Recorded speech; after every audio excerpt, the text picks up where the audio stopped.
Good evening, Merry Christmas. Welcome to the Psychic Coffee Shop. I'm Aeson Knight, and of course, with me is Techie with most. This is Techie Joe. How are you, darling? I'm doing well. How are you this evening? Oh, pretty good, pretty good. If she'll behave, Oh, is Anna giving you grief? she's doing her normal. She's late getting to her seat. Ah, she does that every once in a while. Yeah, it's like, can you just get somewhere and lay down? Pretty much. You know. So, how are you doing? Doing okay. Doing a nice recovery finally from our bout of the flu last week. Mm-hmm. So finally starting to feel really good. Good. I'm glad you Yeah. are. This is becoming a life pattern, and I'm not really liking. Well, but it is just kind of normal. Yeah, I know. It is that time of year. Like we stay in more, we're around more people, kids go back to school. Mm-hmm. Like, it just is what it is. Yeah, very much so. Very much so. Yeah. Right. Although, speaking of illnesses, Uh-huh. so the Washington Post brings us U.S. whooping cough cases soar to highest level in a decade. Oh, great. Yeah, so whooping cough continues to surge in the United States, with reported cases soaring to more than 32,000 this year, nearly 5 times the 6,500 cases recorded during the same period last year, marking the highest levels in a decade. Health experts cite as main culprits for the increase waning vaccination rates and a loss of broad immunity tracing to coronavirus lockdown protocols. The disease caused by the bacterium Bordetella pertussis is highly transmittable from person to person through the air. Because of their immature immune systems, infants younger than 1 year old are at highest risk of contracting whooping cough, also known as pertussis, and are at most significant risk of severe illness.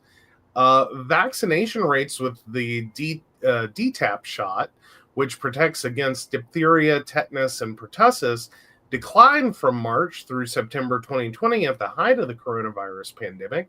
But because people were following pandemic protocols such as masking and social distancing, cases did not soar. Some children who missed getting their shots during that period may never have received them, experts have said.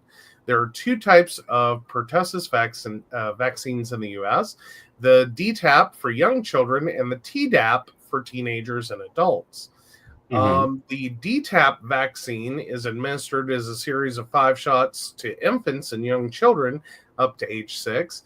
DTaP provides protection against illness for 98% of children within a year of their final dose, and about 71% of children remain protected 5 years later, according to the Centers for Disease Control and Prevention.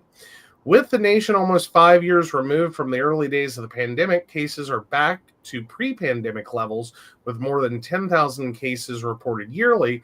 This year, substantially more than that. Zachary Rubin, a pediatric immunologist in Illinois, said he has seen children in his clinic with coughs that last for months, and said public sentiment towards vaccine has probably fostered immunization hesitancy among some parents. Quote, we tend to land on the same issue with vaccines, and it's not just about preventing death, Rubin said. It's how you live with the disease. Whooping cough is also known as the 100-day cough, and some people endure prolonged coughing spurts that can cause ribs to fracture. The cough is not just affecting your respiratory system, Rubin said. It affects your whole body, your mood, and your sleep, and it can create more anxiety if you're missing school or work. California, Illinois, New York, and Ohio have reported some of the highest rates of whooping cough, and experts say an urgent need exists for increased vaccination efforts and public health initiatives to protect vulnerable populations. In December, the Department of Health and Human Services launched the Let's Get Real campaign to share information with parents about the importance of vaccines and tools for pediatric medicine professionals to educate about childhood vaccines. Unless we really take public health measures, I worry starting with the next administration, we'll see an uptick in the disease, said Scott Roberts, an infectious disease physician at Yale School of Medicine. So health experts worry that the incoming administration could impede efforts to increase vaccination rates among vulnerable populations. Robert F. Kennedy Jr., whom President-elect Donald Trump selected to lead Health and Human Services, will have significant influence over vaccine production and safety. Kennedy has been a longtime anti-vaccine activist, and many health experts express concerns that he could contribute to waning vaccination rates. Although he has said he is not anti-vaccine, Kennedy has criticized the recommended list of childhood vaccines and promoted debunked claims about autism and vaccines. Pertussis is challenging to diagnose because early symptoms can resemble a common cold, meaning that many cases go unreported. Roberts said increased testing for the disease does not explain the significant rise in cases this year. So, no, it doesn't. Great article. It keeps going, but point blank, we're okay. Do you remember whooping cough? Yeah. Come on, people, whooping cough. Pertussis, like we. Really, guys? These are deadly diseases to children. Yeah. Well, even when it's not deadly, it sucks. Yeah. And it's avoidable. Yeah. Oh. Really? And imagine if you can, because, you know, the argument with anti-vaxxers has always been that, you know, we'll herd immunity. My kid will be fine. No. Okay, that's great. Here's the reality. The reason that herd immunity is important is we do have people that are, children especially, that are sick with other health issues, like, say, cancer. Right. What the hell do you think whooping cough would do to a kid with cancer? Like, stop and process that. Right. Like, y'all are killing me. This is ridiculous. Whooping cough should not be a significant issue. Well, I have an idea we're going to see polio too. It's on the rise. Yeah, imagine that if we have to start remanufacturing iron lungs. There's a problem with that. Oh? There's a problem. They don't have the technology anymore. Well, the reality is they're not very complicated machines. I mean they are in a sense, but in terms of, like, if we can put people into space, right, we can build iron lungs. We can refigure the science. Right. I'm sure we can work that out. Right. The problem is only recently did the last person in an iron lung pass away. Right. And that was becoming a significant issue. Right. Because there were so few people that ever need an iron lung. Companies quit manufacturing or producing parts for them. Right.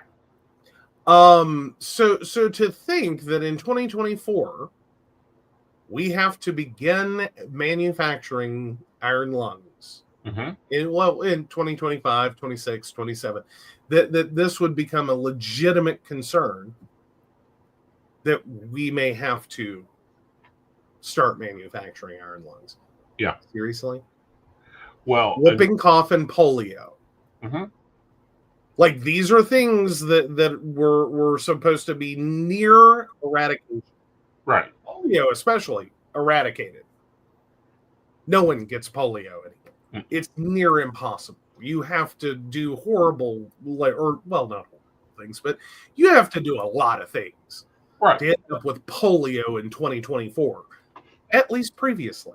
Right. In the U.S., it was almost completely eradicated, if not totally eradicated. Yeah, whooping cough, good luck. That used to be near impossible. There's a few cases every year, but when you look at it in the total context of our population, honestly moves in the category of not statistically relevant. Right. Oh, but now it's 5 times higher. Right.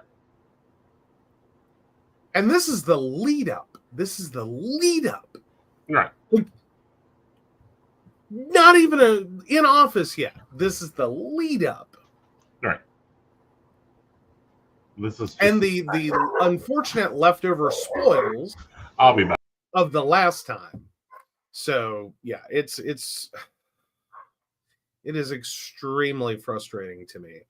That this is 2024 and we are talking about whooping cough and polio. It is a ridiculous concept to me. That in no way should this happen. I mean, not in this day and time. No. I mean, this is what do y'all understand that our parents, our grandparents, our great-grandparents, this for some of them, this was almost enough to bring them to tears. Mm-hmm. The idea that their children and their grandchildren and their great-great-great-great-great-great-great-grandchildren would never know. Right. Whooping cough, polio, would never know measles. Well, I can remember, I guess it was like the 80s, there was these people that were claiming religious exemption and all this, and they ended up going to jail for child neglect. And now we got this going on? Yeah. Well, and I think some of that comes out of that. Is that was a horrifying moment. Right. For people that think in the mindset that, it's ironically my body, my choice, or my child, my choice. Right. But only in the context of vaccinations. Yeah. Insane. And then the number of kids that go on to adult out and be like, oh no, please, all the vaccinations, please. Right. Please. Like, I am not my parents. Right. Now that I'm an adult and I can choose, vaccinate me up. I've read the science. But regardless, the irony there of and this is where we are. I just do not get why people cannot believe basic science.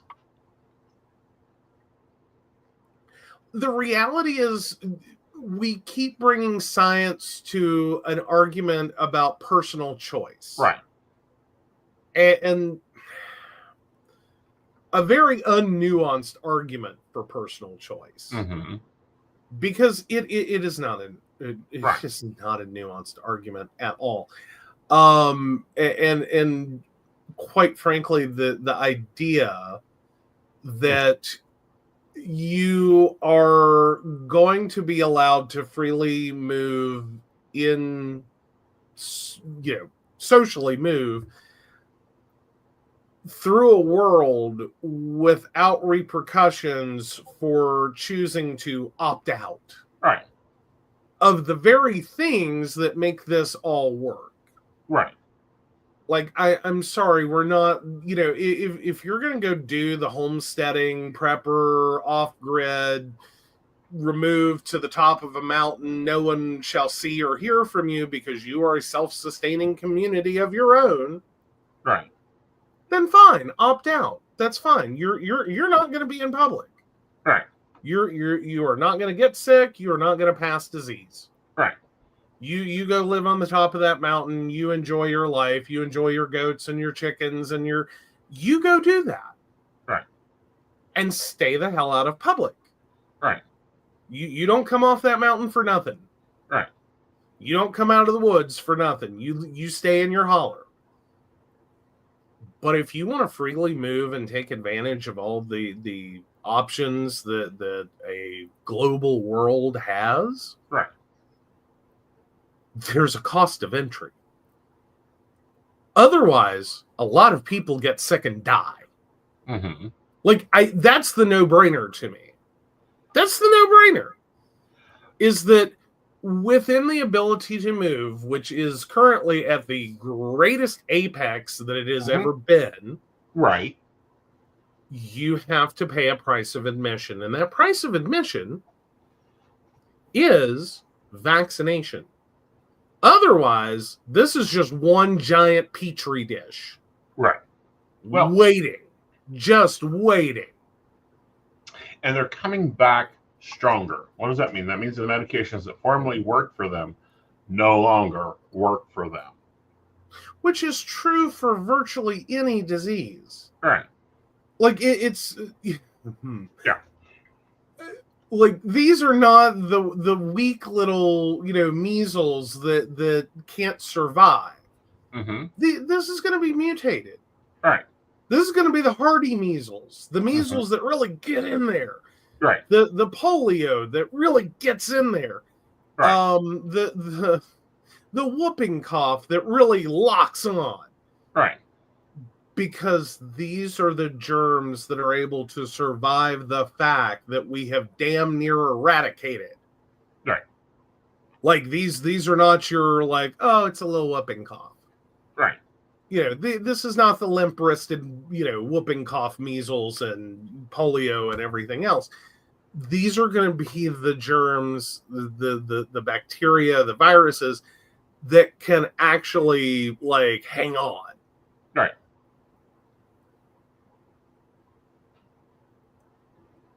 It's insane. But we're stuck trying to argue a personal choice issue for a group of people with science that they don't care about because it's never been a science argument to them. They're unwilling to participate. Point blank, they're unwilling to participate. Mm-hmm. They want all the advantages, but they don't want to pay the cost of admission. Right. Like, you want to talk about freeloaders, you want to talk about, the welfare state or whatever someone wants to bring up. Right. Anti-vaxxers are those people. You want all the advantages of modern society without paying the cost of admission. Mm-hmm. It costs you vaccinating to be able to do this without people getting sick. Right. Again, because we're not, closed off little enclaves of self-sustaining peoples. Like, we don't do that. Right. You want to be able to zip around cities, fly through the air, cruise on a boat, do all the things. Right. Pay the cost of admission. That's part of the social currency that you have to take out. Is we cannot create a giant petri dish because a lot of people will die really quickly. Very much so. And yes, sorry guys, I still have a cough. Mm-hmm. All right. So guess what we didn't do this past week? Right. Yeah. Bare minimum to survive because we're not horrible people. This is how this works. This is the social currency at play. Mm-hmm. There's a lot of things I would have loved to have done last week. Gone and seen a movie, eaten out at a restaurant. Many things could I have had fun with. Right. I'm sick. I stay home. Mm-hmm. This is part of the social currency. We use drive-through. We love that we have a drive-through gas station. Mm-hmm. Like, we don't... Like, and again, it's... part of the social contract, the whole social currency of how this is all going to work without us killing each other. Right. Or because it's flu A, and that's not the end of the world. Mm-hmm. for most people. Right. Unfortunately, it still sucks. Right. Like, I'm not mad at however, or whomever exposed us to it. I'm not. It happens. Right. But to knowingly Right. go out, cough, sneeze, hack Right. all over people for nothing more than I just want to have fun. Right. I'm sick. I'll go to a movie theater. Right. I'll go to this nice big public place Mm-hmm. and cough and hack and sneeze and spread it all around. Right. No. No.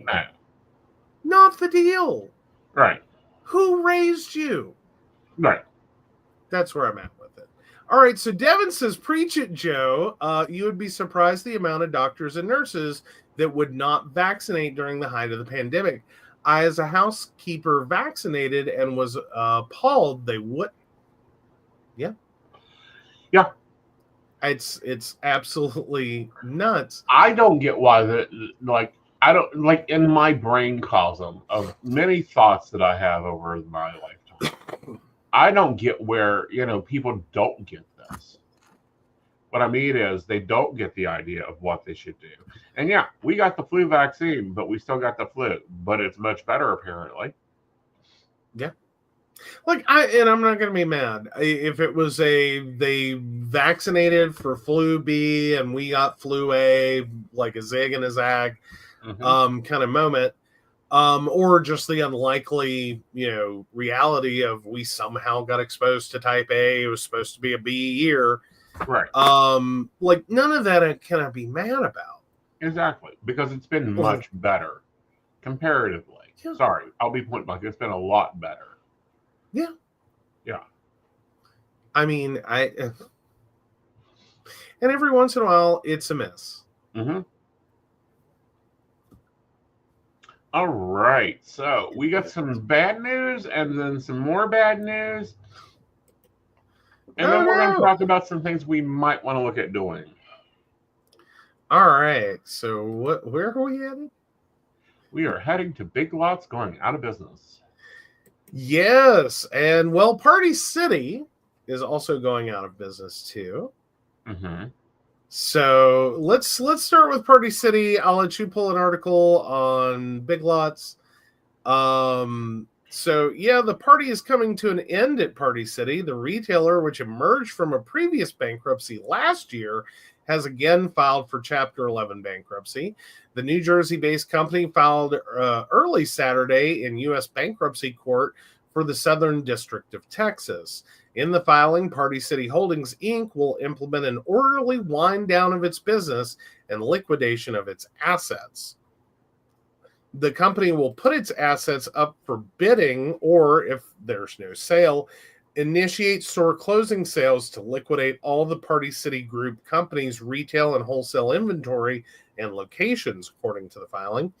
Party City, which operated about 750 stores, had filed for Chapter 11 bankruptcy in January 2023 and emerged from the process in October 2023 with $1 billion less in debt. It also named a new CEO, Barry Litwin, who joined the company in August 2024, but the retailer evidently didn't emerge on solid enough financial footing.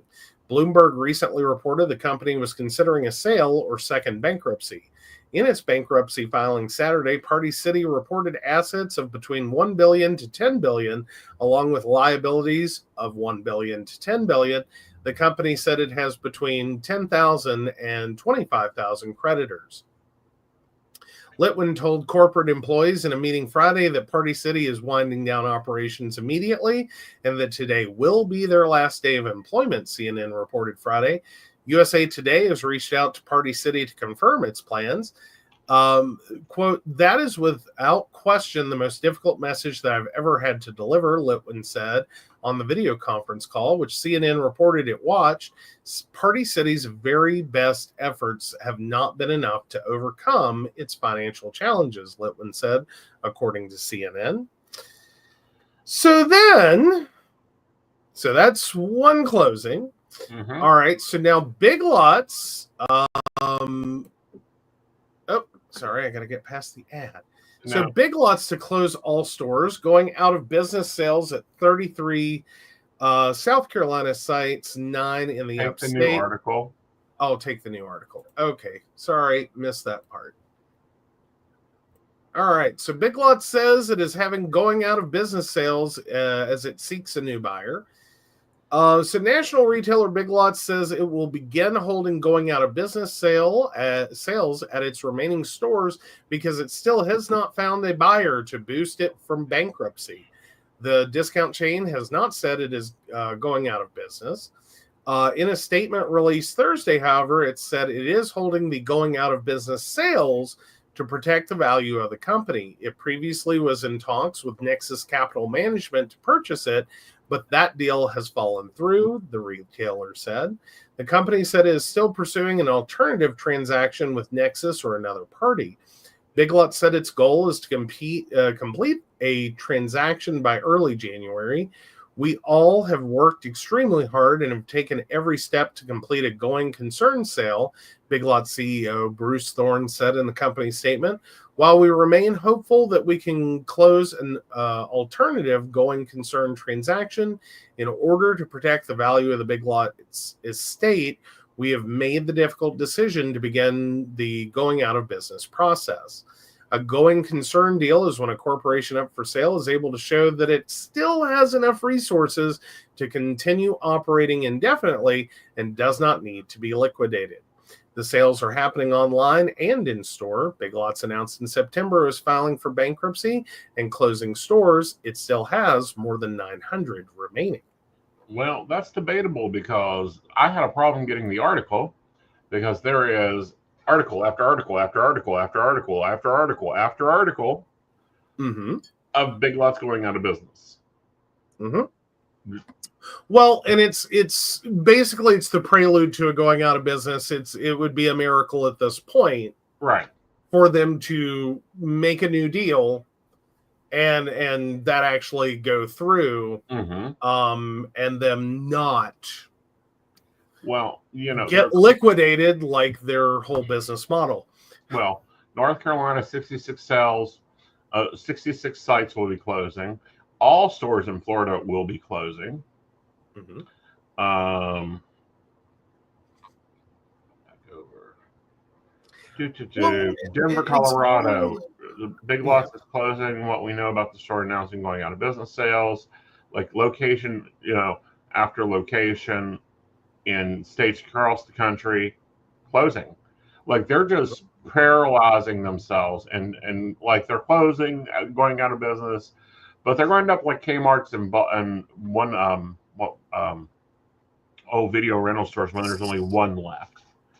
I love Big Lots. Like I was a big fan of Big Lots until they started being higher than their average retailer.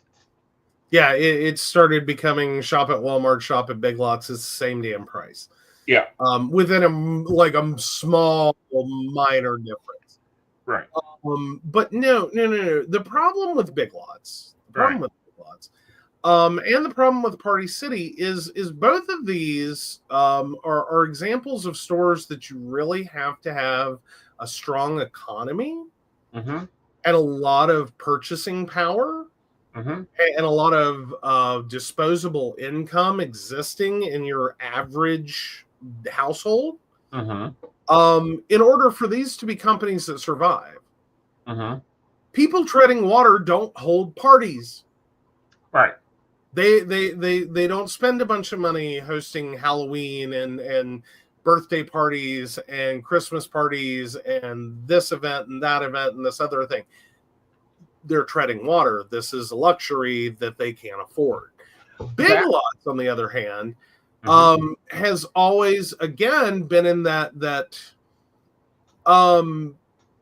place where you are not necessarily the most cash happy consumer. Like you're not just sitting there with tons of money, but you have disposable income, some disposable income to buy some extras. Right.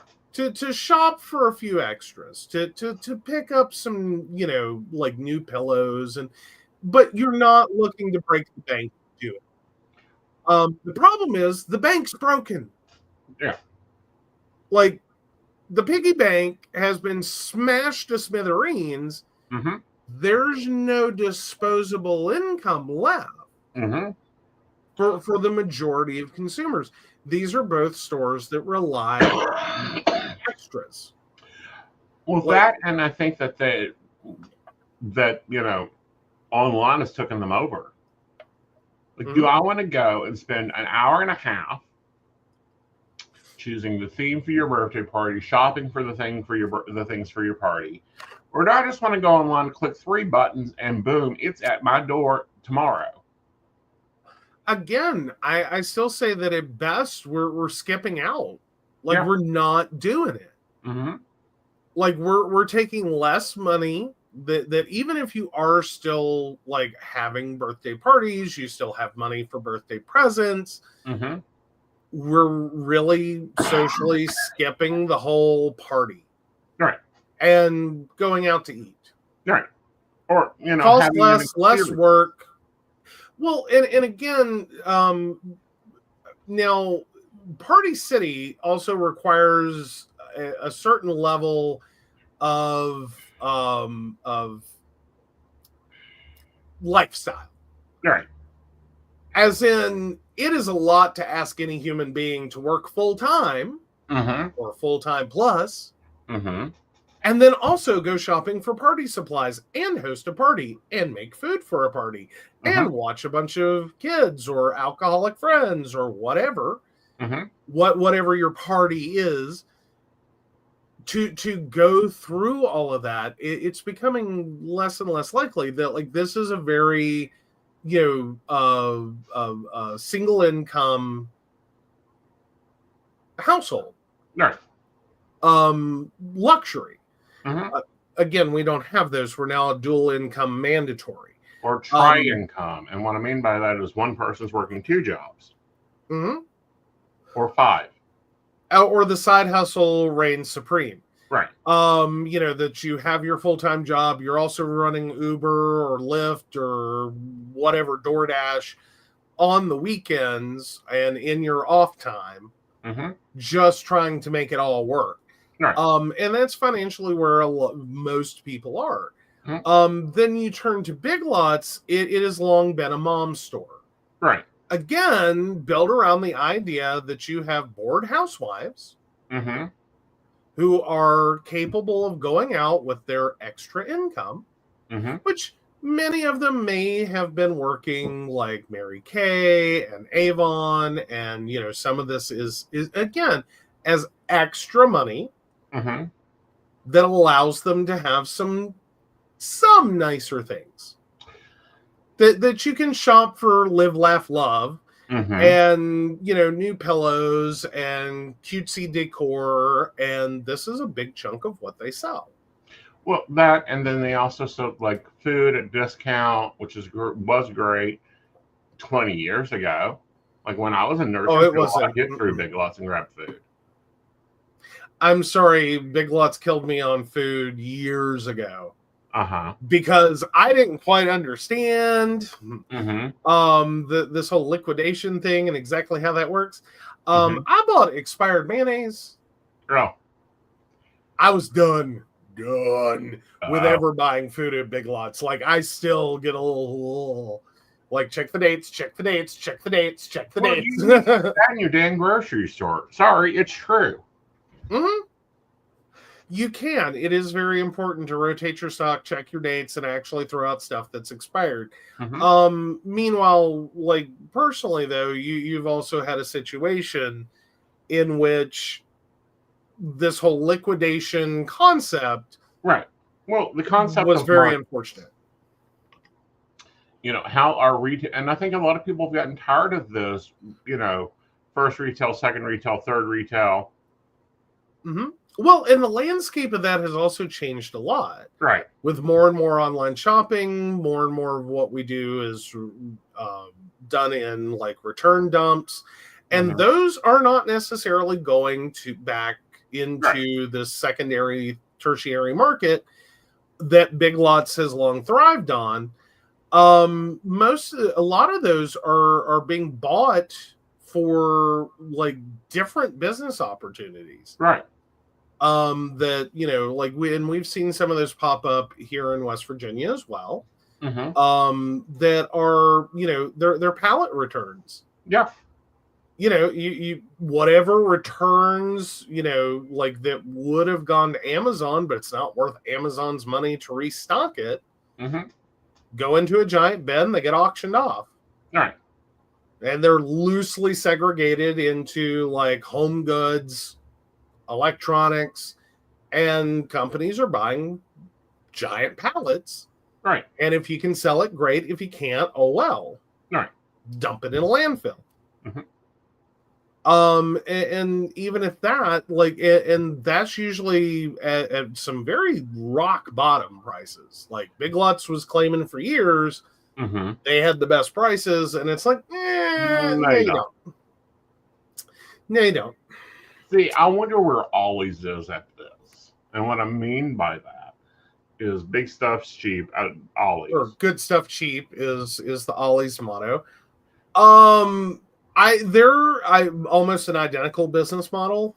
They are, but I wonder if they're doing better because they didn't raise their prices. I don't think Ollie's is handling it any better because again, Ollie's used to be really good as well. Oh yeah, Devin's like, I wonder if Ollie's will take over. Same brain. Yes. I'm curious. I think they're. Let me see. Well, they are a publicly traded company. Let's see financially how they're doing. They're actually doing pretty good on stock price. Like they're seemingly like, how are they on a 5-year? They're on a 5-year high. Yeah, they're doing pretty good. So yeah, I guess they're still holding on. I don't know what they're doing. Well, granted, Big Lots made some choices. Right. Like Big Lots tried to go places. I think furniture is what really hurt them the most. Yeah. Like they tried to bring in furniture. Well, they brought in furniture and then they tried to bring in financing for that furniture. Right.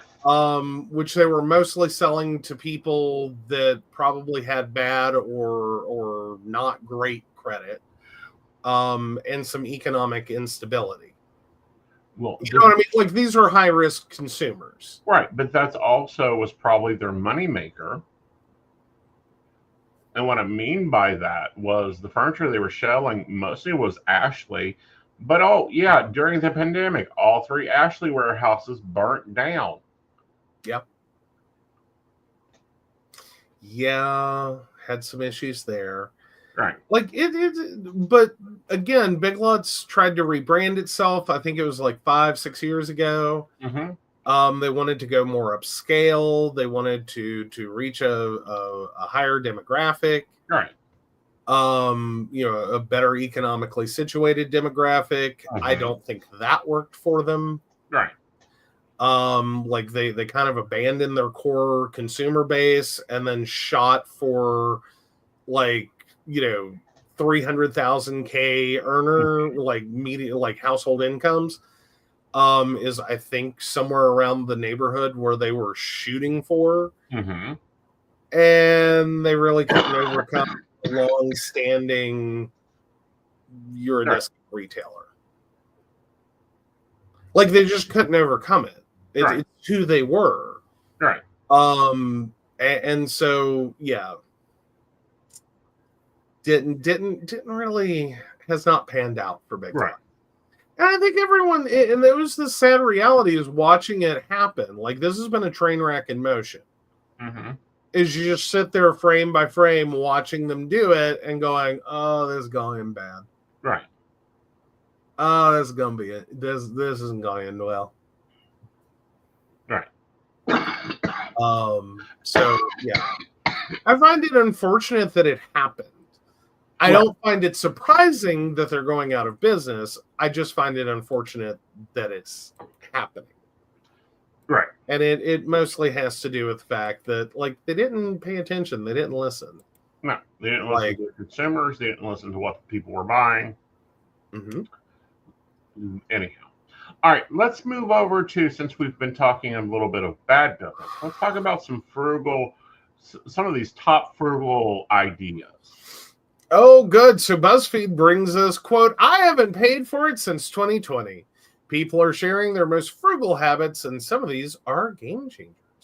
Recently on Reddit, frugal people shared their most frugal habits in a thread with over 1,000 comments.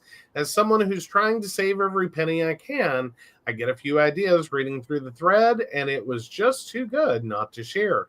Here are some of the top comments. 1, a habit I learned from my mom as I grew up that I still do today. We usually had protein, a carb, and 2 side dish vegetables for dinner most nights, and she used to put the side vegetable leftovers from dinner, canned fresh frozen peas, carrots, broccoli, sauteed cabbage, mushrooms, and onions, green beans, peppers, lima beans, green beans, okra, diced beets, potatoes, zucchini, and tomatoes, corn, etc., into a Tupperware container, like a large Cool Whip tub, and put it in the freezer. Over a couple of weeks, she'd add all these smidges of vegetables on top of the previous vegetable dishes in the container and refreeze it until it was full. Then she'd make the most amazing vegetable soup with a pound of ground beef, sauteed with some chopped onion, a can of crushed tomatoes, a small can of tomato paste, and some water, and the contents of the Tupperware container. Frugal, simple, nutritious, and delicious. She managed to feed a family of 5 with those pots of soup for dinner one night with cornbread, corn muffins, or saltines, and usually lunch for all of us the next day too. 2, I buy just about everything used. 3, I wouldn't say this is frugal, but it helps to not spend as much. I guess it's a form of electronic window shopping. I put stuff in my cart and go back to it days later. 9 times out of 10, I don't buy whatever it is I was looking at. Helps to not impulse buy. Okay, so what do you think of those 3? I'm definitely like number 1. We have done a version of, and it's kind of a goal for me. Mm-hmm. I like making like rolling sides through a week, right, and then being able to dump those together and make something else with them. Mm-hmm. So like making a shepherd's pie or whatever. So I've always been a big one on that. I like that one. The other thing I do with that is we have Kroger's here, and that's one of the things I do. As soon as because when you go in, if you go the traffic pattern they have planned for you, you'll go through the produce section. I keep an eye out for party platters, mushrooms, chopped veggie bowls, and I'll grab those. And we will have broccoli and cauliflower, like all these fresh vegetables, instead of buying one of them when we don't need like a whole head of this or a whole head of that. I'll have most of my vegetables for the entire week from just one veggie bowl. Yeah. The other one is also picking up like the veggies on markdown. Yep.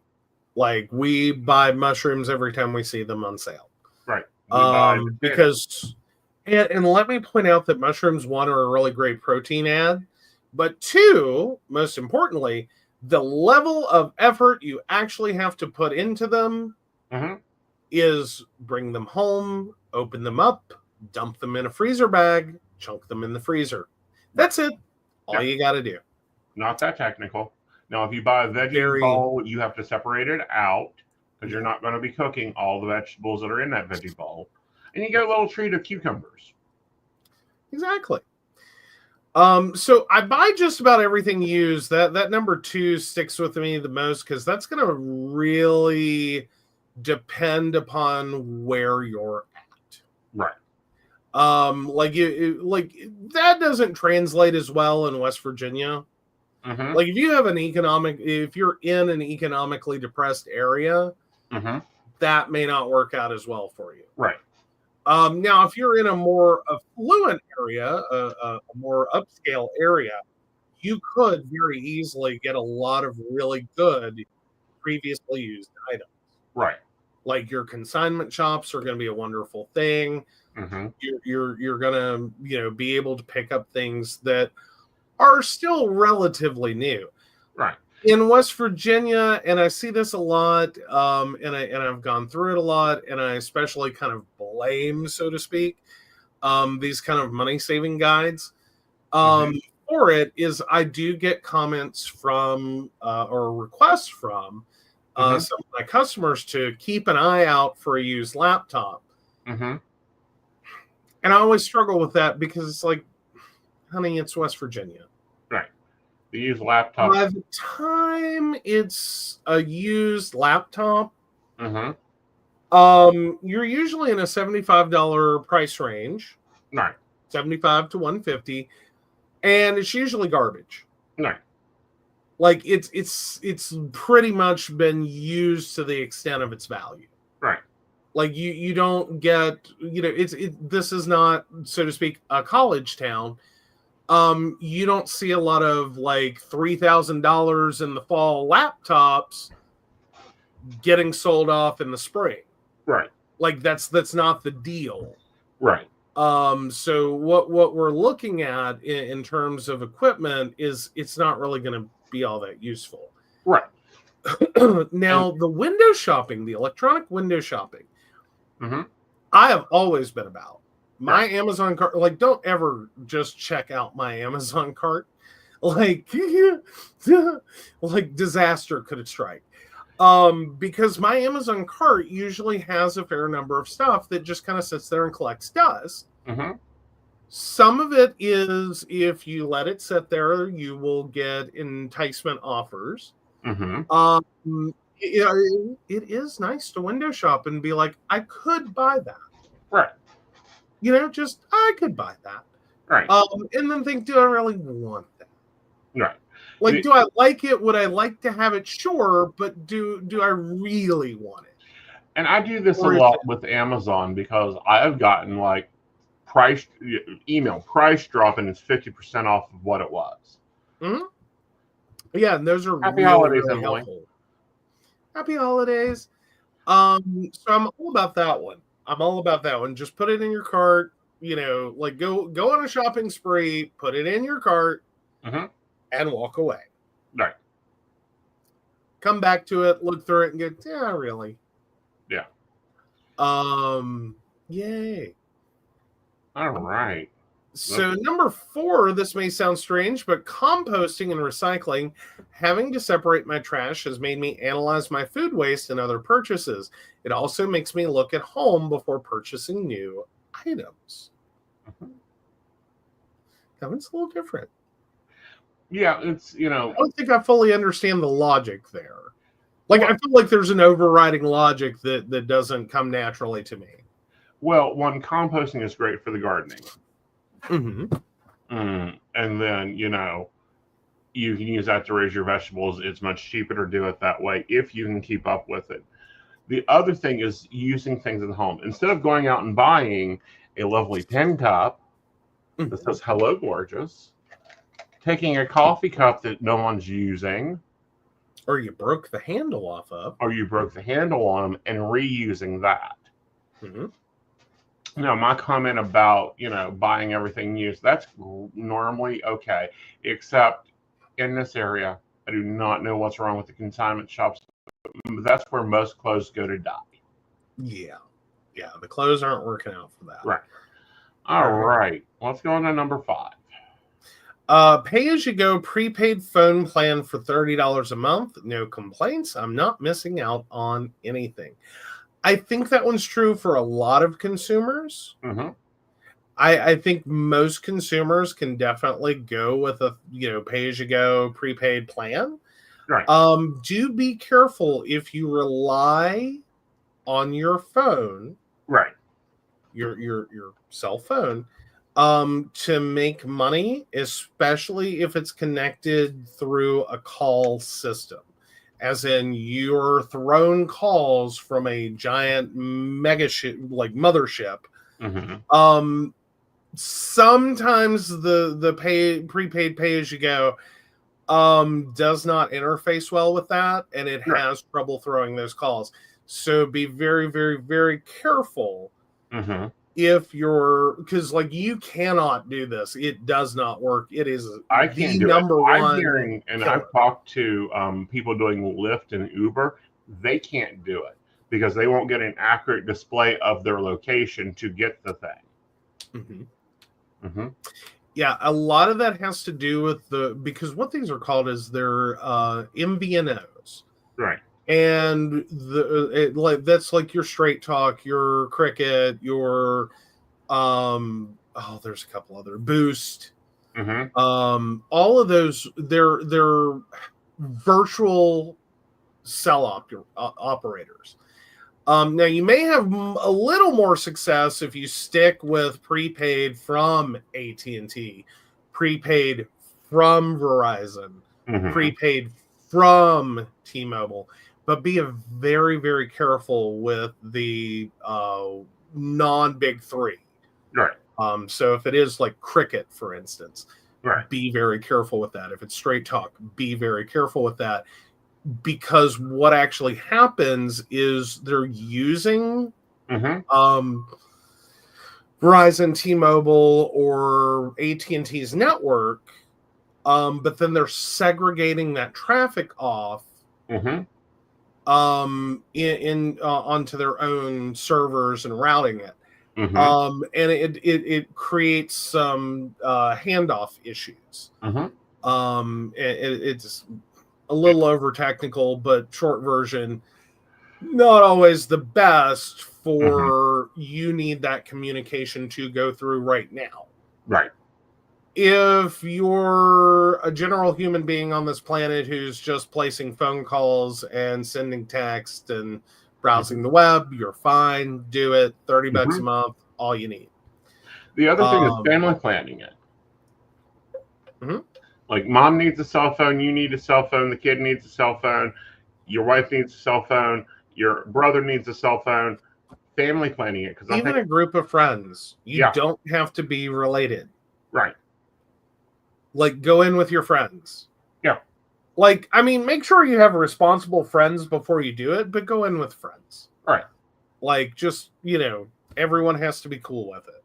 Mm-hmm. All right. Number 6, I take my lunch to work every day, and I haven't bought coffee at Starbucks in years. I make coffee at home every day. It doesn't even feel like frugality because I prefer it this way. I think Starbucks is a treat, first of all. Yes. Like, you know what I mean? Like, if you have to stop at Starbucks daily, you have a problem or too much disposable income. Both. It's a nice treat. Right. Especially since they sell their coffee on the market. Yeah. Now, as for taking your lunch to work every day, for the most part, I'm like 99.9 on that one. Because it is much cheaper and it does work out really well. The people that have the most problem with this, I will say, are people that are working the most. So my advice on that one is if you are working more than 40 hours a week, don't beat yourself up if you just have to run out to McDonald's. Right. The other one that has the most problem with this is the people that the husbands or wives prepare the food and put it in the bottom of the refrigerator, and it lives there. Yeah. Does happen. Yeah. All right, moving on. 7, reuse Ziploc sandwich bags and freezer bags. Nope. Now, they do make reusable bags. Right. So please separate those out. If you're buying the reusable bags, I'm cool with this. Right. Like, little extra work. They are really nice. They will hold up. It is surprising how good quality they are. Right. Your generic, like, this is just a box of 50 Ziploc bags, or 100 or 60 or whatever the quantity is. No, No, don't do it. we won't be doing Do it. not do it. That is a single use item. Mm-hmm. I don't do it. Right. Like, the reusable bags are made in a way that they're easier to clean, Mm-hmm. and that they actually hold up. This is one of those items I will totally back you buying reusable. Mm-hmm. I will never back reusing bags that are single use. I'm not. I will not. We have, like, the amount of one. I'm really getting the strong pull for how much overhead we have. What I'm not talking about is finances. I'm talking about how much shit we have. Mm-hmm. Yeah, there is the downside of if you do go reusable bag. Mm-hmm. That is more stuff you have to keep up with. That is more stuff you have to wash and clean and deal with. Mm-hmm. And it does mean that if you forget something in the fridge, Right. you have to deal with it. Right. Or make that choice of, I'm throwing this away because I don't want to clean it, and that's a $6 bag. Right. Or a $4 bag, or however much you spend on that. Well, because then it would have to be, okay, mine is red or black and yours are blue and yellow, and the invisibles are green. Yeah. No. Enough processing.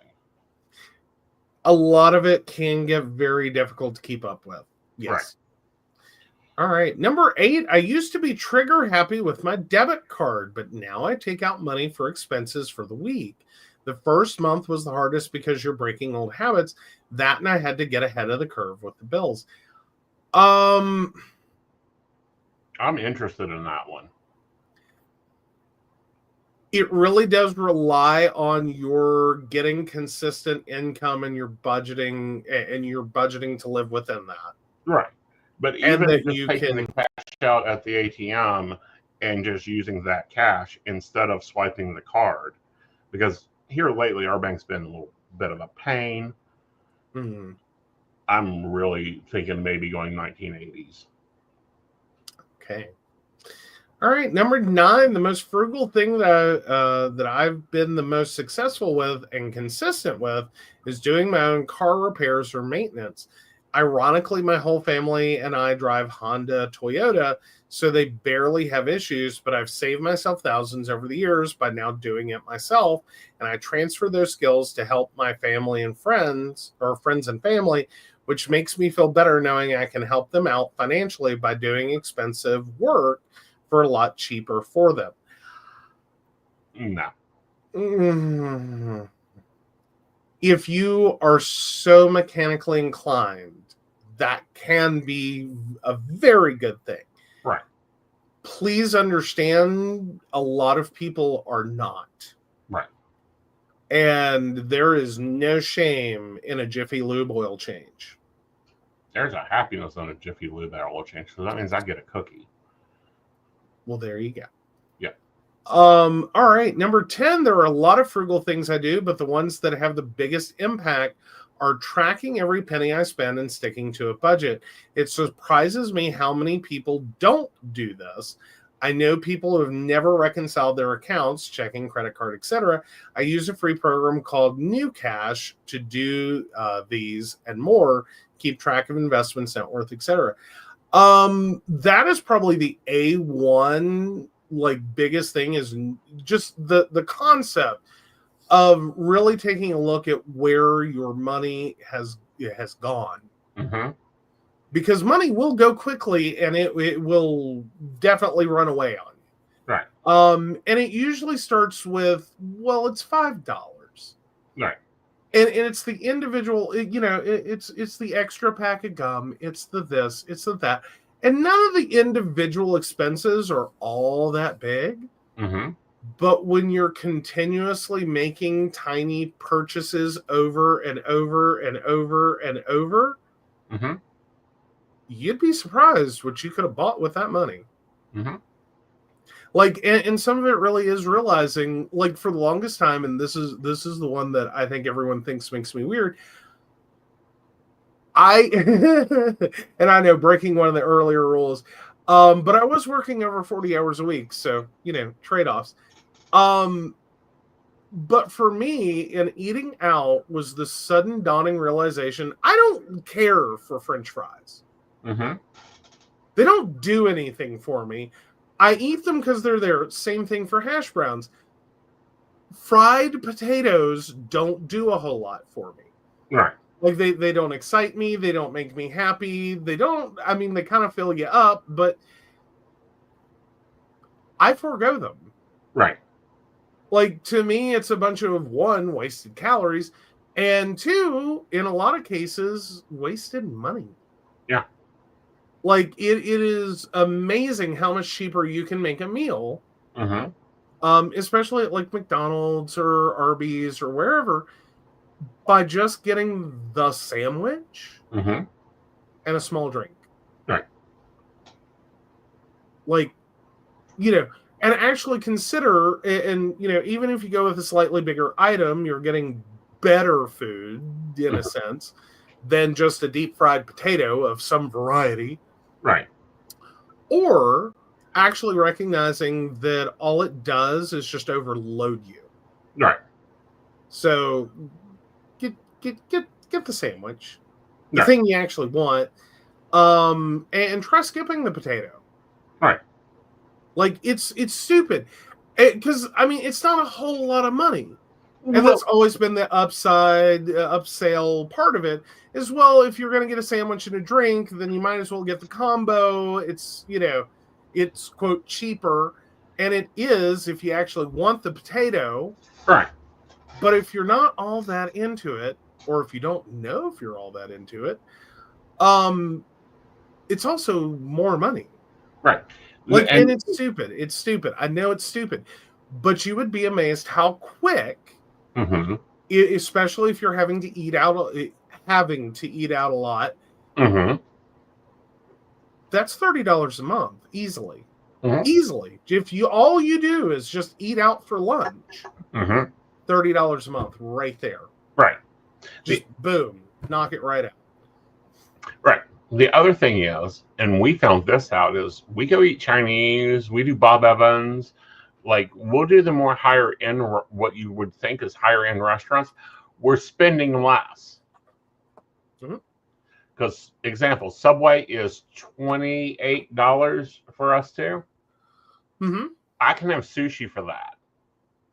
We can split a premium sushi roll and get 2 soups. We are perfectly content with splitting sushi in 2 soups. And it feels so guilty, like I'm being bad. And it's like, no, we're really not. Because if we drove over to McDonald's right now, we're going to easily spend $28. Okay, I was wondering about the 29 chicken nuggets, and I was like, why 29? Is there a nugget tax? Right. But no, she meant 20 nuggets for $7. So Emily said, I stopped getting my son a Happy Meal because he never eats fries or plays with the toy. Yeah. Some kids just don't need the Happy Meal. Like,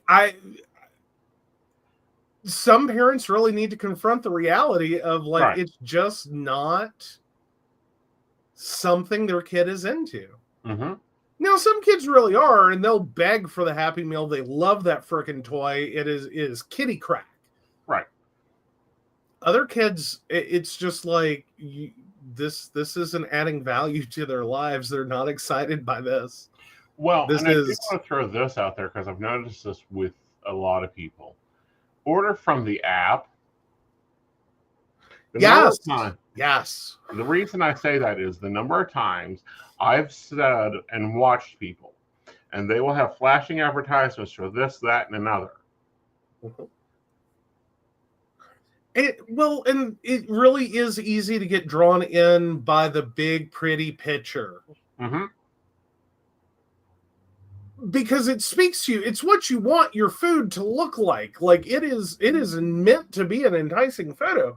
The food never comes out like that. It just doesn't. It's why I like photos for restaurants, like small local restaurants, that take legitimate photos of their food.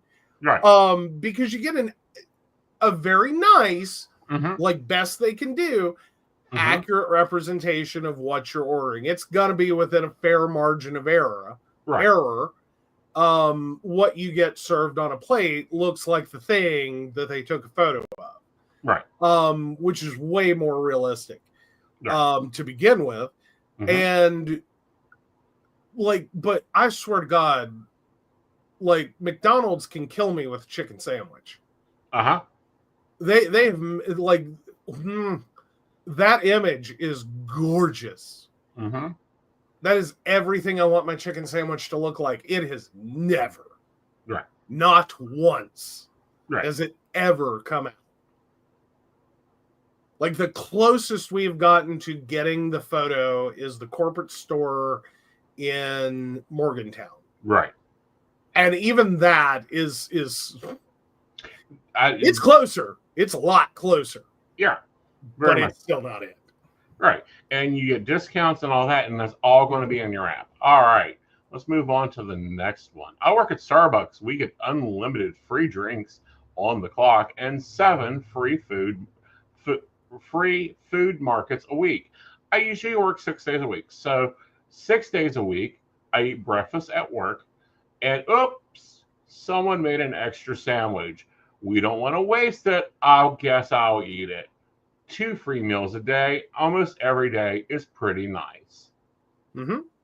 That's actually sort of a trick that, like a weird life hack, that my grandmother was doing for years. She retired long before she was ready to retire. Right. Like if like nature had taken its course, she probably would have worked till she just couldn't. But my grandfather retired. 6 months later, she retired. They started traveling. It was not a bad thing. Right. But after he passed, and she's now, alone. And it's like, so what do I do with my life? She started volunteering at the hospital, and one of the hidden benefits was for years she would work 2 shifts 7 days a week. Didn't bother her in the least. She had the energy. It wasn't a super demanding job. They gave her 2 free meals. The woman literally, for the longest time, about the only things in her house were oatmeal and boxed cereal and milk. Like you know what I mean? And some frozen foods in case she, was off or whatever. Like she had a very stockpiled freezer. And in case I was over or any of us great grandkids were over, there was of course some food in the house. It's not like she totally gave up cooking, but for the most part, and especially as a single elder, she just volunteered her way to 2 meals a day. So all she had to do was breakfast and a midnight snack. Right. That's it.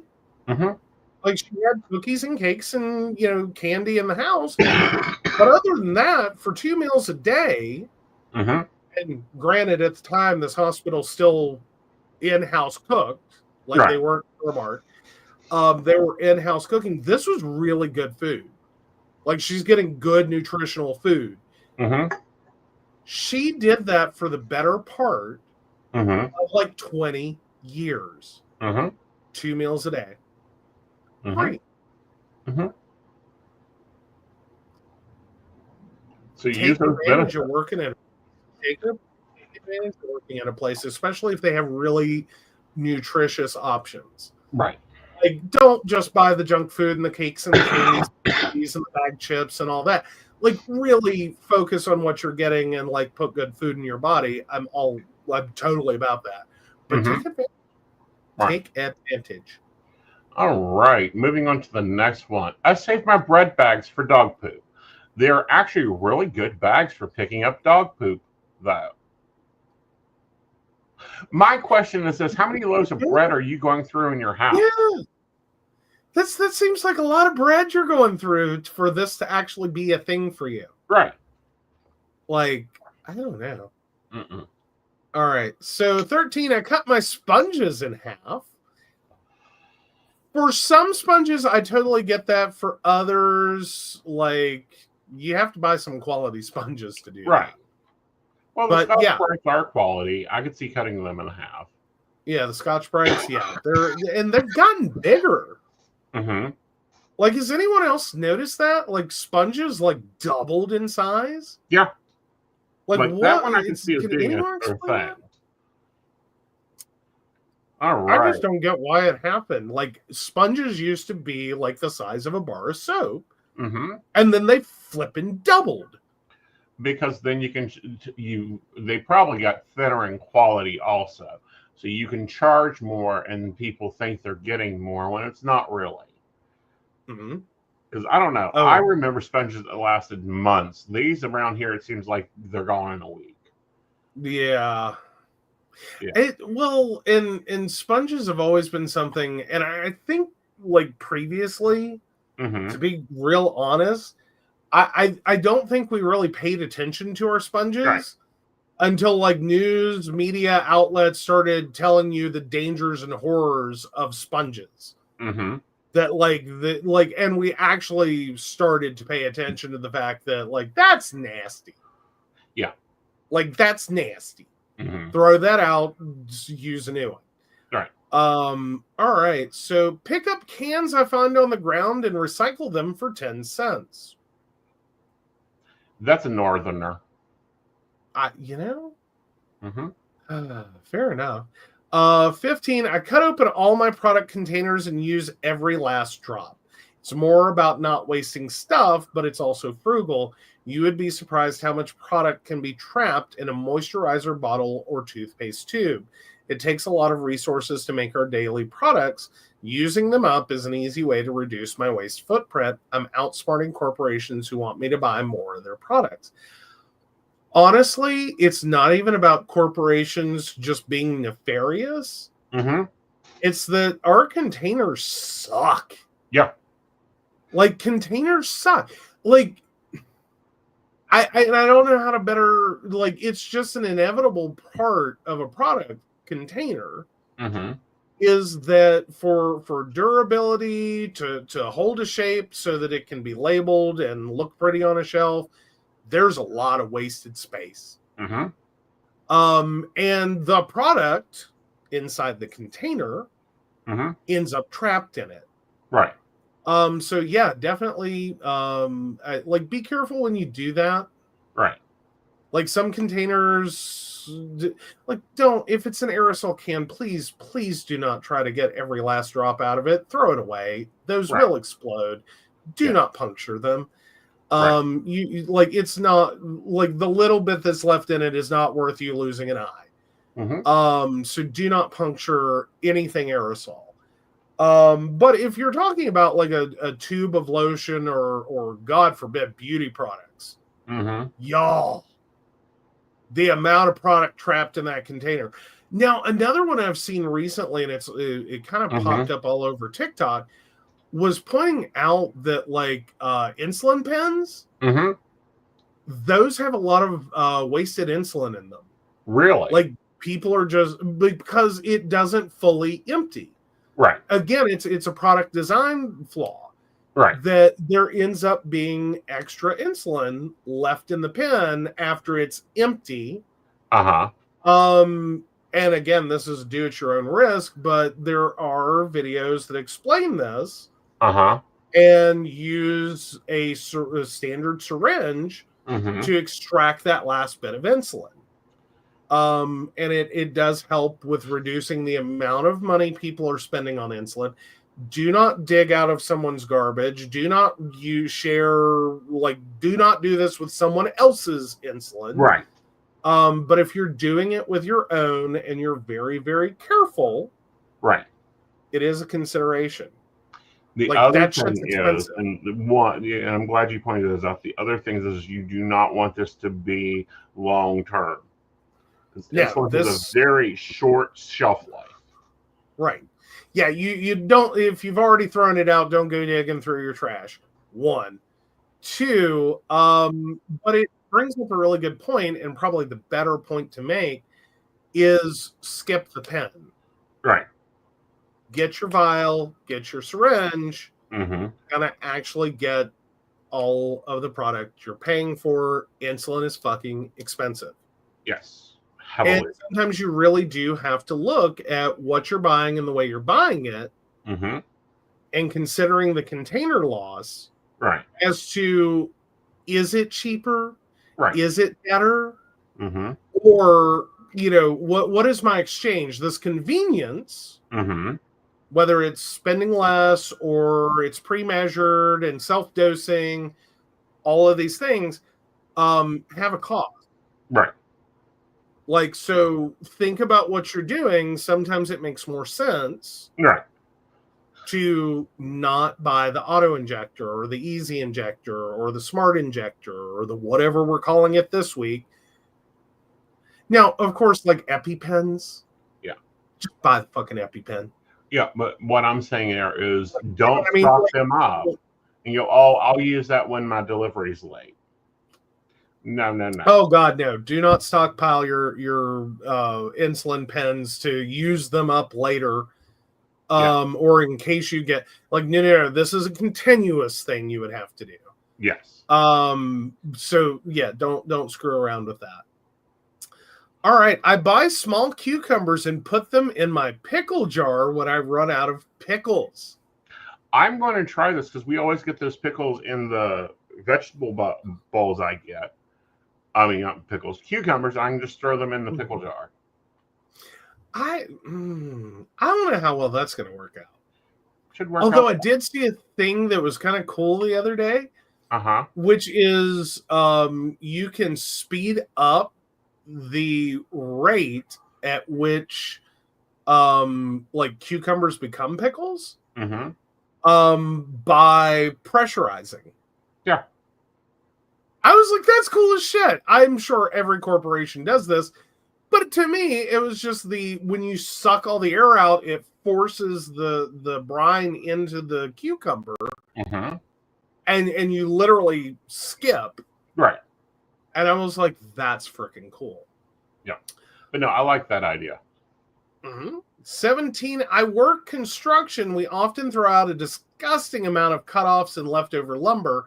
Between that and landscaping cast-off that I stumble across, I have not had to buy firewood for many years. I also have a natural gas furnace, but usage is rated to less than 1/4. Very cool. As long as it's not treated. Yeah, I was going to say, be careful with that one because there's a huge difference between untreated firewood and treated construction materials. Right. Now, depending upon like how well you understand what kind of treatment is going on. Mm-hmm. If we're talking about lumber that has been chemically treated, mm-hmm. don't burn that. Right. Don't burn that. Now, if you're just talking about pressure treated, that can work. It is going to burn very, very differently. Also, try to avoid the misunderstanding between using fresh lumber mm-hmm. that has just been purchased, cut, and there is scrap of, mm-hmm. And old lumber, right, from like a demo, right, because the amount of like lead and arsenic and stuff that went into old lumber, mm-hmm. that shit's not healthy. You do not want to burn that in your home or anywhere near you. Right. Merry Christmas, Brenda. Hope you had an enjoyable dinner. And hi. Hi. All right. I'll wash my car using rainwater to save on my water bill. I soak my car up when I see dark clouds and let rain wash away the suds. My only question with this is, what if they're just dark clouds and not rain clouds? Oopsies. Oops. Don't do this. Okay. Flat out, do not do this.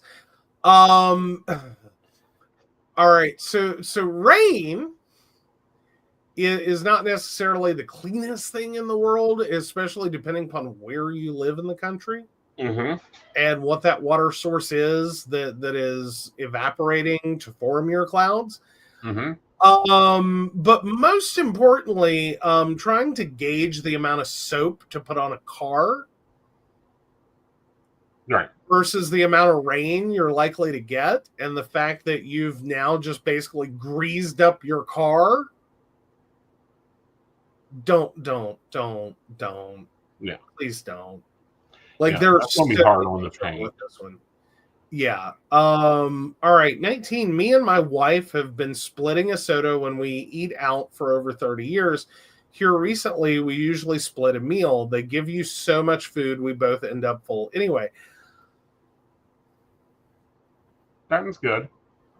If you can agree on it. I mean, like, the splitting a meal is one thing, splitting a drink, at least get a water. Yeah. You know what I mean? Like, and that's a good substitution too, is seriously considering, do you need a soda? Right. Like, we have proliferated the idea that the dining experience includes soda Mm-hmm. by default for Mm-hmm. many years. Right. Consider a water. Right. Like, consider if you really want the soda, or if you're just ordering it out of reflex. Right. Water, ordering it will usually be free. Right. All right. Well, let's go on to the next one, because this one I'm like, nope. Oh, All right. I'm frugal with everything. I always price compare for the best bargain for my money. Frugality is not about deprivation, but spending wisely. Right. All right. This is the one I'm like, nope, I'm out. What, the number 20? Oh, 21. We'll get to in a second. Price comparing for the best bargain is not a bad thing, but do realize that frugality is not about deprivation. Right. Frugality usually occurs from a space in which you can afford better, but you choose to spend less. Right. It is not the same as being broke. Right. All right. 21, bidet and washable cotton mini towels to pad dry. I haven't bought toilet paper since the great shortage of 2020. Nope. Mm-mm. I know that like much of the world is totally down with the bidet. And in many ways it is probably better. Right. That's a hard sell though for Americans. Yeah. Like, we are just so anti-bidet.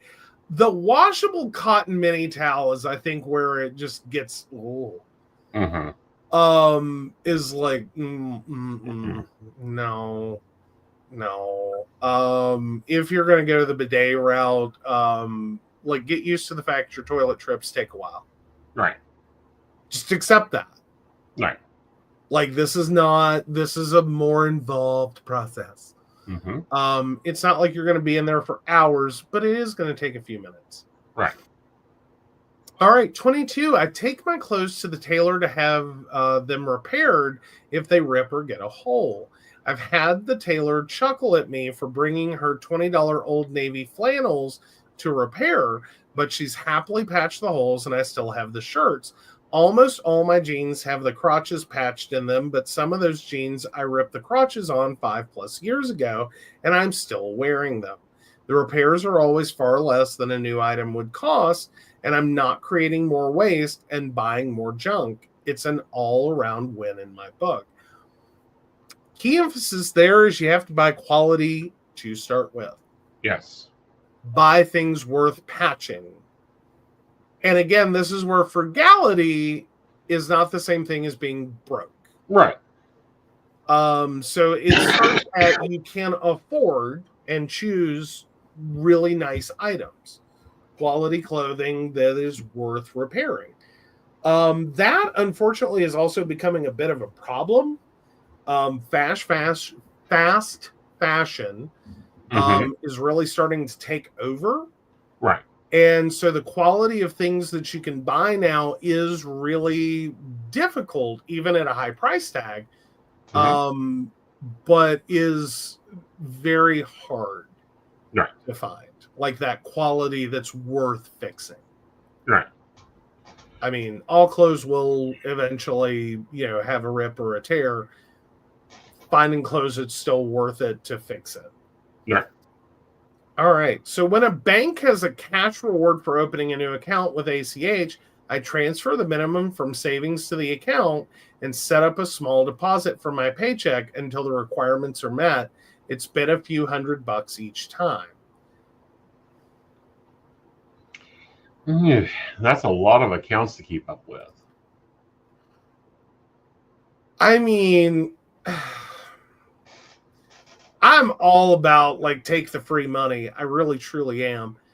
But this seems unnecessarily complicated, and I would recommend that for people that truly are Right. able to afford to do this. Right. Like, don't if you're paycheck to paycheck, don't pull this stunt. Right. You will screw yourself over. It will cost you more. Yep. All right. So I shop at a discount grocery store and get crazy deals on oddball items. Like one time I got an entire case of bananas for $1. A few months ago, I got $70 worth of pasta salad for $3. When I first met my husband, he thought I was nuts to shop at this place. He turned his nose up at the store's appearance because it wasn't like Publix, Whole Foods, etc. But he turned a corner and likes to see how we get creative with whatever items this discount store has. I'm fine with non-perishables. That pasta salad, you can't freeze pasta salad. No. Mm-mm. Well, like a case of bananas. Like you really have to be committed to the adventure and like the kind of Iron Chefness of this. Right. That like you may be eating a shit ton of pasta salad. Right. Can you handle that? Yeah. Or you may be eating a crap ton of ham. Mm-hmm. Or, whatever the oddball item of the week is. I think you definitely have to be a couple freezer chests. Yeah, definitely have a chest freezer. Definitely really think it through. Mm-hmm. Is going to be the key to this. Yes. This is not a place to go impulse buy $70 worth of pasta salad. Right. All right.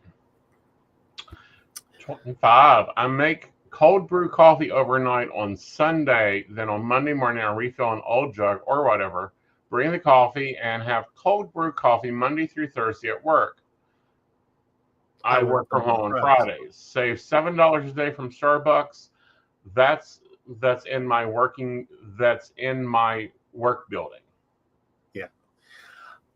This is kind of much of the same theory as like the previous make coffee at home. It is basically that. Right. This is more nuanced to what specific coffee do you prefer? And for things that you can make in bulk, like a cold brew coffee, definitely worth it. Right. Definitely worth it. I cannot argue that one at all. Right. All right. I drive an old paid off Honda Civic despite having a 7-figure net worth. It's fuel efficient. I have no monthly payments and the insurance is cheap because I'm not worried about replacing it in an accident. Again, this is a really good example. Repairs aren't that expensive. Well, it's a Honda. I get that, but if you're replace this month, you replace the alternator, the timing belt, and the engine, and this is where me and him differ. I have items that are non-repairable in my brain. You have items you're very hesitant to spend the money for without thinking the vehicle's not worth this. Right. And that can be a very valid argument in some cases. Or in most cases, if you have a 97 Honda Civic, don't put an engine in it. Right. It's not stop. Right. Stop. But if, in some instances, this is really good advice. As long as the repairs are not getting ahead of the vehicle. Exactly. And it is things like, like what is, because one, it's always cheaper to maintain a vehicle than to fix a vehicle. And those are two very different concepts. Right. And part of that savings is understanding when enough is enough. So it is always better to have, especially like Hondas, and Toyotas, especially, they're known for being like, you just drive that into the ground. Right. Like they have a really good retention of value for a reason. It's that like they're typically inexpensive to fix. Right. They have low problems to start with. But you do trade off some things. Right. Like, it's never going to be the flashiest vehicle. It is never going to be. So, now, sometimes you do run into certain models are very theft enticing. But for the most part, like a Honda Civic, it's the big flashy car isn't worth it. Like, that's the weird rich people secret, is that like rich people will choose to just drive the hell out of a car they already own, and generally replace it with something that is very economical to own, right, and then maintain the fuck out of it. Right. Like that's really the thing, is if you really want to figure out if someone's rich, it's not about the Mercedes, the Lexus, the BMW, like the badging on a car. Right. It's when you see a car that's like 10 years old and it looks new. Right. That's going to be your rich person every time. Right. Every time. Because it becomes about, it's just effing cheaper. Right. To like hit all your maintenance, do all your things, and keep it on the road. Right. So all right. Eat all of my food in order of when it will expire instead of what I'm in the mood for. Who has time for that overhead? Like, what do you do? Got a log of when your cans of green beans go out? Yeah, that one. It sounds like good advice and common sense. But the reality is, like, most people aren't going to really manage that. Right. Not well. You know what I mean? Like, you're just, it's not going to happen. Yeah. All right. And finally, vacuum seal and freeze high cost foods when they are on sale. Mostly meat, seafood, coffee, cheese, and butter. Also, a chest freezer is much more efficient. Yeah. I'm going to do that one. That's on our purchase list when I catch them on sale. I would change that from high cost to high value. Yes. And that's always a key thing, is it doesn't really matter that you can get it cheap. Right. And I think that's my problem with like the oddball food discount grocer thing, is it doesn't necessarily matter that you can get it cheap. Right. It's, do you use it? Do you like it? Yeah. Will you eat it? Exactly. You know what I mean? And like, yeah, if you find really cheap hamburger, stock up. Yeah. Like, if you eat hamburger, buy it on sale, for the love of God. Seafood, coffee to an extent. Right. Don't overrun what you can use in 6 months, please. Yes. Like, that gets a little gnarly. Cheese, I don't think I've ever seen cheese. Well, I mean, I do see cheese on sale, but that's usually the shredded shit. And I gotta say, if you're freezing shredded cheese, don't do it. You're freezing sawdust. Yeah. Don't. It doesn't work out. Right. It defrosts weird.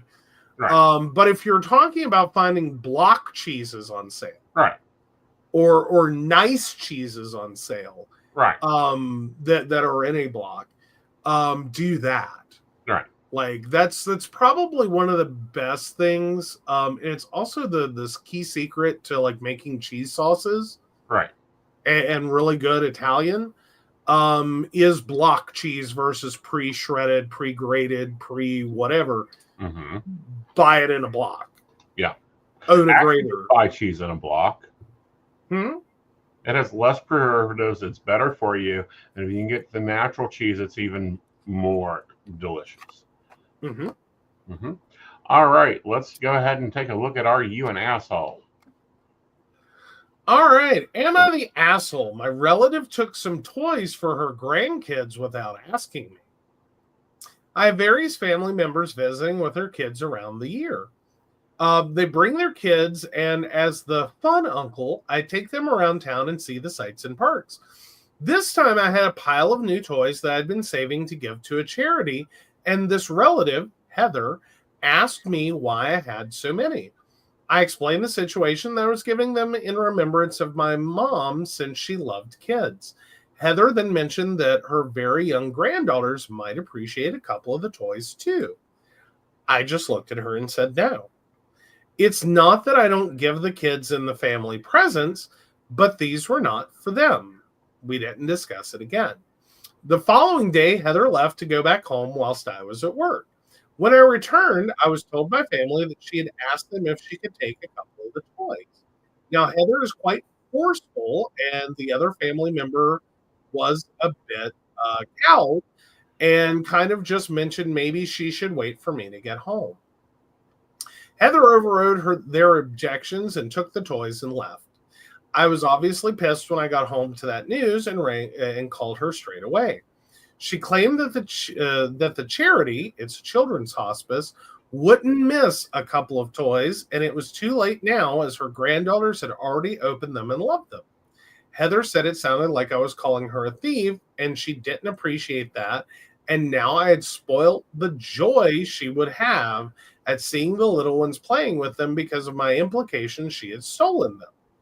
I was so furious that I slammed the phone down and didn't speak to her again for around 4 months. Now, during that time, she would call, and my other relatives would answer the call and chide me for not forgiving Heather. When I finally did talk to her, she said she would no longer allow herself to feel guilty for what she had done, and I could not sit in judgment over her and make her feel bad. Now, I know she's a complete and utter asshole for what she did, but my family is telling me to drop it as it's been months and I'm causing an unnecessary fuss. I've decided to be civil since she's ill, but I really can't forgive her for not only taking those toys, but also not being able to feel like I can trust her in my home if she ever visits again. So am I the asshole for still being a judgmental bastard and not truly forgiving her? Edit, didn't realize this would get this many responses, as only my HomeKit query did. Just to clarify, Heather's reasoning for not being a thief is that she informed my wimpy relative that she was taking the toys. So it can't be stealing if she told one of the family she was taking them. Nope, you're a thief. Well, I say not the asshole. OP is not the asshole. OP is not the asshole. Like, no. It's stealing. You stole. Like, I'm taking your car. Like, at that point, carjacking would not be a crime. Right. If I order you out of your asset, then it can't be a crime because I told you what I was doing. Right. I'm taking your car. Right. No. That's no. Not how that works. It's still theft. Right. You're still taking. You took without permission because it wasn't that person's right in this situation to give you permission. They had no ability to permit you. Right. You already knew the answer was no. Right. And furthermore, to re-ask the question. Why do we have to explain this? Well, this just feels to me like, well, Daddy said no, so maybe Mommy will say yes. Yeah. Yeah, totally a thief. Totally, yeah. Yeah. Yeah. I think this is pretty straightforward. I didn't even need it to be a children's hospice. Right. To like, I don't even care that it's toys. It could have been flipping a pack of crackers. Right. You know what I mean? Like there's a reasonable expectation when you visit someone else's home. Mm-hmm. Like they communicate what things are there for your convenience. Right. And then it is up to you as a guest to understand that that's not the whole fucking house. It's not a goddamn free supermarket. Right. It is not a free Walmart that you can just take whatever you want. Right. Even if your host actually says those words. Right. Oh, Brenda's already at forget dill pickles. That one needs you're a dick. Yeah, no, don't like when you visit people, even if they were super, super nice and just use whatever you need, take whatever you want, it's fine. That doesn't mean that. Right. Like you don't just like take someone's sofa. Right. You don't take toys that they have, either collected for their own enjoyment or that they have collected for, a charity. Right. Like, no, that's not how that works. Well, and this is something that I see a lot of times in couples, and we have a rule and it drives you crazy. If it's yours, you have to deal with it, including throwing it away. Well, it doesn't drive me crazy. It's just there's some moments of like, honey, what other choice is there? Like, I just need to have been informed that this is getting thrown out because it's dead.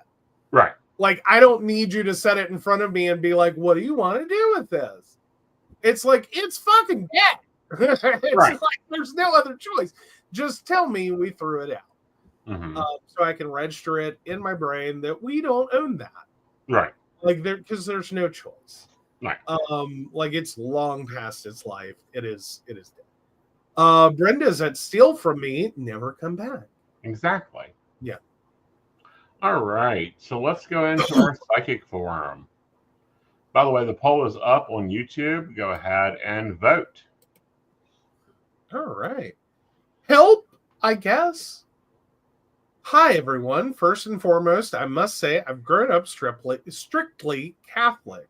My father is a devout Catholic, and his brother, my uncle, is a priest. Ever since I was a baby, my dad has been telling me I have the seeing gift they talk about in the Bible. He would say that when I was a baby, I'd talk to people on the ceiling.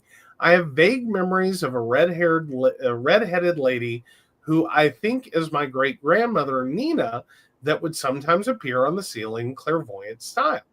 That was the clearest I've ever seen visually.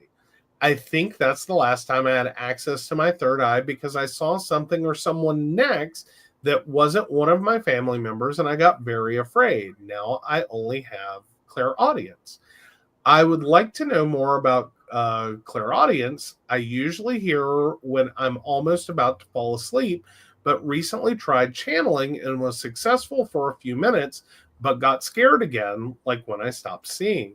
I think I need to find out ways on how to protect myself. Please share if you can. I know Sage is big, but also don't feel good about that. I feel like something else could be better. There are so many things you could be doing here. First of all, you're going to wear out quickly. Try to run a marathon. You run a 5K. Okay, but you can run to your mailbox, and you may have to do that multiple times a day to just run to your mailbox and build that pace up to where you're running down your street, and then you're running your neighborhood, and then you're running 2 miles and 5 miles and whatever. So that takes practice. Clairaudient means you hear it, which means you need to be in a quiet environment. Mm-hmm. Protect yourself. Well, since we're going Catholicism, incense is lovely, candles are wonderful. The Lord's Prayer, the Rosary. I know one lady, she's a wonderful psychic in New York. Mm-hmm. She will say the Rosary before every reading with her client before she does a reading. It works for her. Find your dogma and chew it. There you go. I think probably the biggest thing here to talk about may also be the discomfort people have. Right. In like there's a huge industry Mm-hmm. between Ouija boards and movies about playing in the dark arts and all this stuff. A whole industry built around this fear Mm-hmm. of like, is it a good spirit or a bad spirit? Is it a demon or an angel? Is it Right. And I think so. Sometimes what really strikes in these, especially Mhm. this type of post, is this concern Mm-hmm. that like I'm that they're the fear that they're feeling Right. is the sudden realization this is kind of like opening the front door blindfolded Right. in the middle of the night. Right. If you live in New York, Mm-hmm. and you don't know who's out there or who you're communicating with, and Right. really trying to understand and develop the intuition Mm-hmm. that you're not just letting any strange thing around Right. willy-nilly Right. into your life, your mind, your soul, your whatever. Mm-hmm. And I know you were talking a little bit about protection, Right. but I think there's also a little more to that in developing the instinct to know that like you're fine, Mm-hmm. this is safe. How Mm-hmm. do you tell dark and light energies apart? Right. And the other part of that is maybe not telling it, but instructing if you're doing mediumship or whatever, instructing your guide to do their job. Okay. Okay. Well, any quick advice or any quick tips for telling the difference? Like if you're opening up and you're like, "Hi, I'm here. Whoever wants to come in." Right. For knowing when to shut that down and be like, Right. not today, Satan, not today. Well, and a lot of that is just point blank putting limits on yourself. Like, nope, I ain't reading on that. I don't read on pregnancy. I'm not a rabbit. I don't read on legal issues. I'm not a lawyer. I don't read on medical. I'm not a doctor. The other side of that is like, I don't read on death. Last time I checked, I may be a divine spark. I'm not a demigod. Okay. All right. Okay. Yeah. All right. So let's go check out our poll and see where we're at. I'm quite sure that I know where we're at. We are. All right. So, no, you're not an asshole, but she's a dick has been ruled. There we go. Awesome. All right, guys. With that, let's go ahead and thank our patrons for being with us all year, supporting us all year. You guys make it worth it. Go for it. All right, so we want to wish a very special Merry Christmas to Beverly Walker, Mika G, Brenda, Joan Owen, Shannon C, Shannon D, Lady Gwendolyn, Caitlin Bell, Devin, Bella, and Maria Meyer. If you'd like to learn more about us, the show, or how you too can become a Patreon sponsor and receive all the wonderful benefits that our baristas receive, please visit us at pcspnetwork.com. Yes. And we will see everybody on Friday. Have a Merry Christmas. Stay safe. No drinking and driving. No murdering relatives or anything necessary. Mm-hmm. And yes, I will be here throughout the night. Christmas Eve, Christmas Day. I work them because y'all need me. He is standing by. Yes. I'll see you later. Bye.